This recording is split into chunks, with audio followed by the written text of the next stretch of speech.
What's up guys, welcome back to my channel. Thank you for coming back once again. If you are here for the first time, you're here already, you might as well just like hit the like button. That's not a like, this is a like. Hit the like button, hit the subscribe button, and come back for more videos when they are uploaded, whenever they're uploaded. They do get uploaded.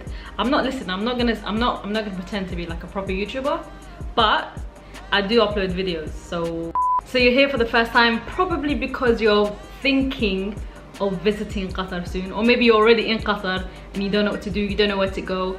I'm just gonna get straight into it because I don't want you to keep stop skipping. Just let me talk. Let me introduce my video, guys. Let me just introduce.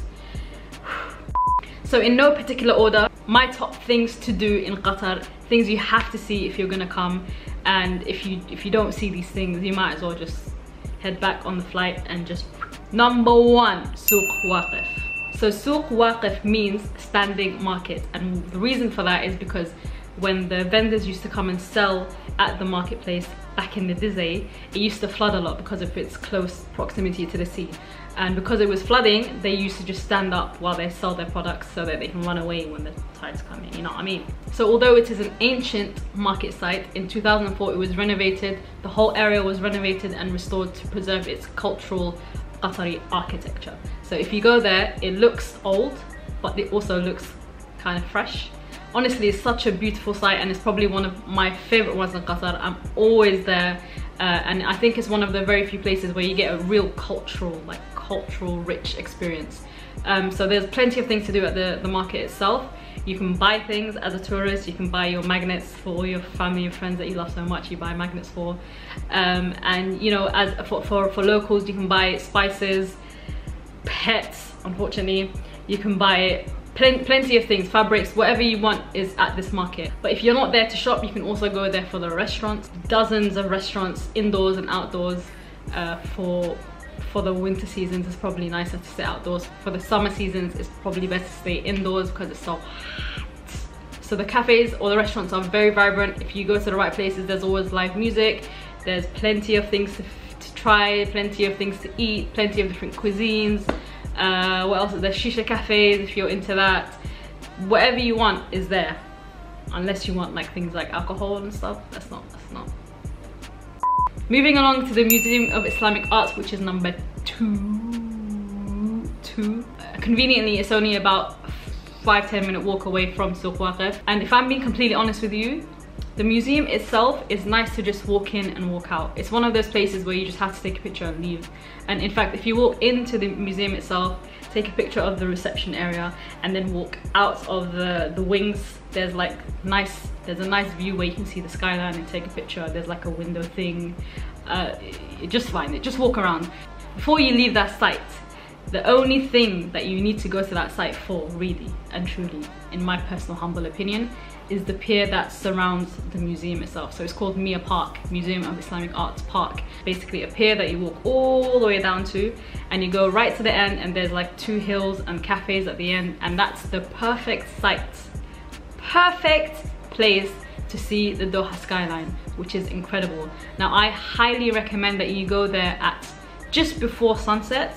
So finish with the museum and then walk along just before sunset, so that you can see, you know, daytime view and the nighttime view when it darkens and the skyscrapers get litty, and you just see, it's just such a nice place to be honest. Number 3 on the list is the Qatar National Museum. So this is the newest and most recent addition to the Qatar attractions list.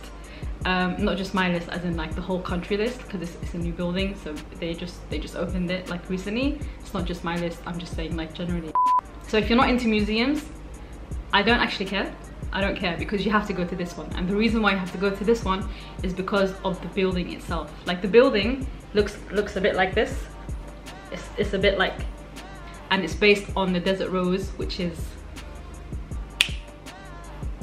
that thing. So the great thing about this building is that it was designed and created and built on the site of the royal family's former house, and it was also the seat of the government, and later on became the National Museum. So if you go and see this new museum, you'll see that there's a random old renovated palace right in the middle of it, and the museum kind of like intertwines with it. It's honestly such a beautiful way to like intertwine old and new. So inside the museum, as you can imagine, it tells the story from the birth of Qatar. And when I say birth, guys, I went to it. When I say birth, I'm saying birth. Like from the formation of the land that is Qatar, all the way to Qatar to what it is today, and all its achievements and all its politics and everything you could ever want to know about Qatar is in this one building. It's got state-of-the-art technology, things that I've never seen in a museum before. Like it's just incredible, and it's so interactive. Even for kids, if you're here with kids, highly recommend you go, because there's plenty to see, plenty to do, and plenty to learn. Next on the list we have the Katara Cultural Village, and it basically is what it says in the name. Katara is Qatar's cultural hub, and it's the home of a whole range of organizations, cultural organizations, including the Doha Film Institute, the Qatar Opera House, the Qatar Philharmonic Orchestra. They're all based there. But for people who just want to visit on a normal day, it also has a public beach you can go to, that you can spend the day out swimming, and then in the evening you can use it to go around the restaurants and cafes and just chill and just, you know, just have a good time. But I would say, guys, you know I'm gonna hook you guys up, yeah? Either you take your own food or you come bowling, because Katara is not, it's just a bit pricey, do you know what I mean? Next on the list, which is conveniently also again quite close to Katara, it's about a 5-10 minute drive, if that, we have the Pearl. Now the Pearl, if you've been to Dubai, is the equivalent of Dubai's Palm Island.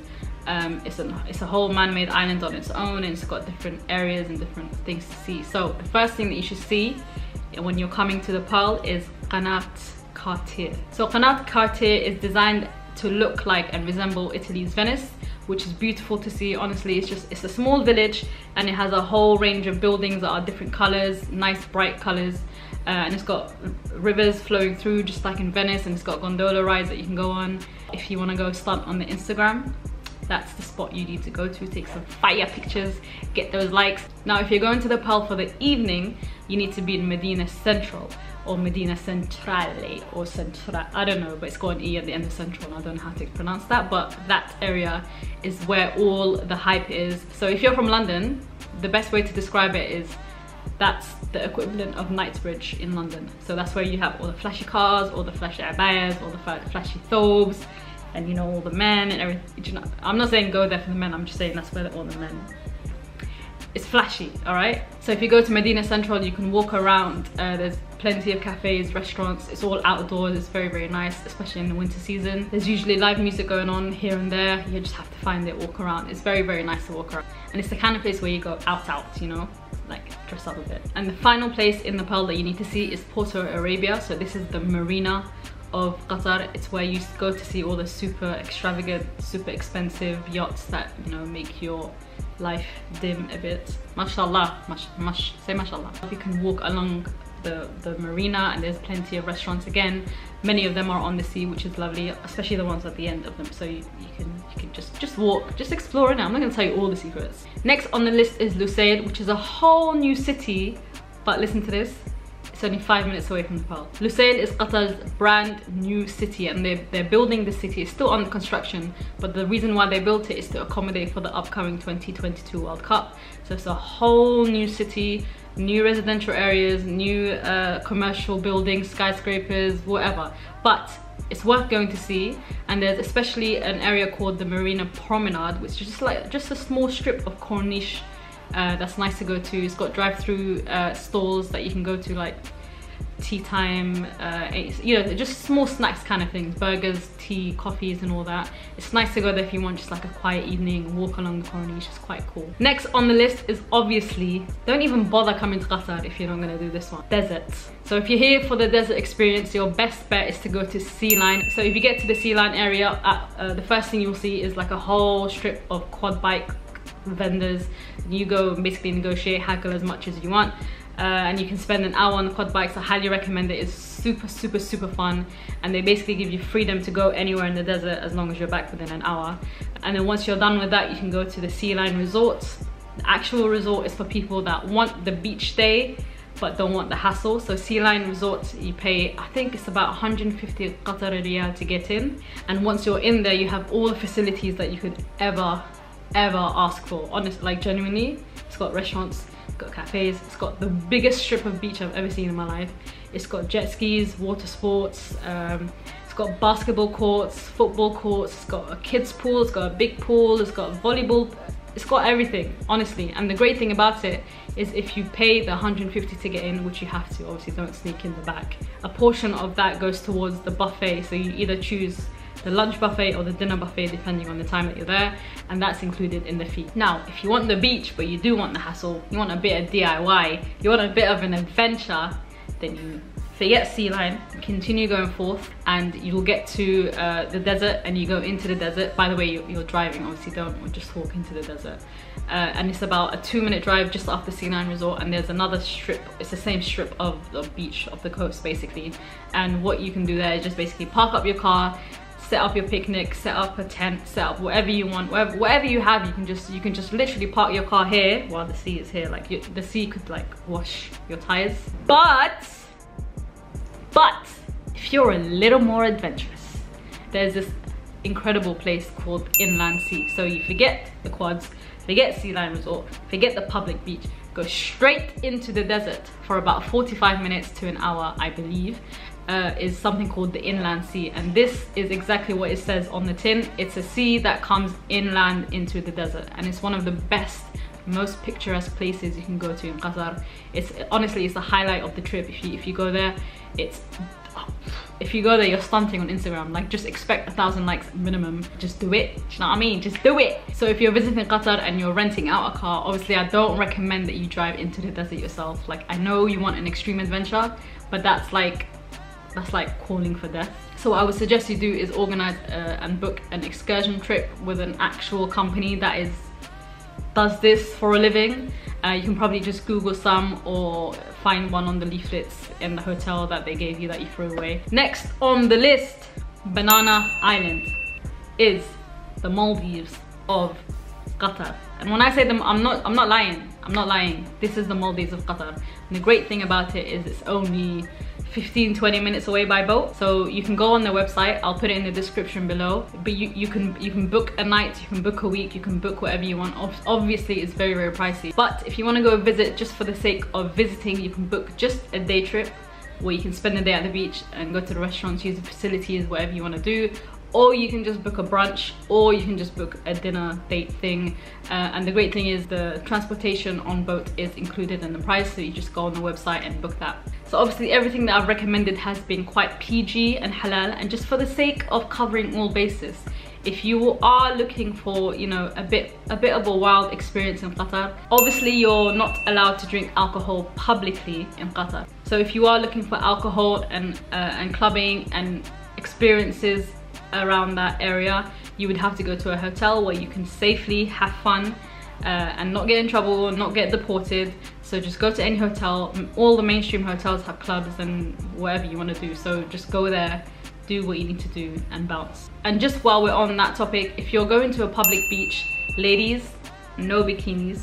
Sorry, no bikinis are allowed on public beaches, and men, no speedos, please. All right, if you want to get your tan on, again, go to a hotel. You can just pay the daily access fee, which is usually around 100 riyal for any hotel that you go to. Having said that, I just want you all to know that Qatar is super safe. If you're traveling alone, if you're traveling as a woman alone, if you're traveling in a group, it's absolutely fine. There's been no problems. I've been here for nearly 2 years now. I've seen no crimes, no violence, no nothing. It's a very small country. It's a very small city as well. Everything is very easily accessible. You can get around very easily. 99% of the population speaks English here anyway. There's no way for you to get lost even if you tried. Everyone here is super friendly. Everyone is so willing to help. If you have any queries and questions, everyone is just ready. So if you made it to the end of this video, thank you so much, and clearly you have a lot of research to do, and you're welcome for all the tips. So if you have any more questions, please feel free to leave them in the comments below. I'll try and go through them all and respond to all the questions. If you were here for the first time, again, please subscribe to the channel so you can see more content like this. Don't forget to leave a like as well, and if you just have a comment to make, just make the comment. Just make it. This is a free zone. You can say whatever you want to say. Like, it's fine. Thank you so much for watching, and I shall see you in Qatar. Yes, see you in Qatar.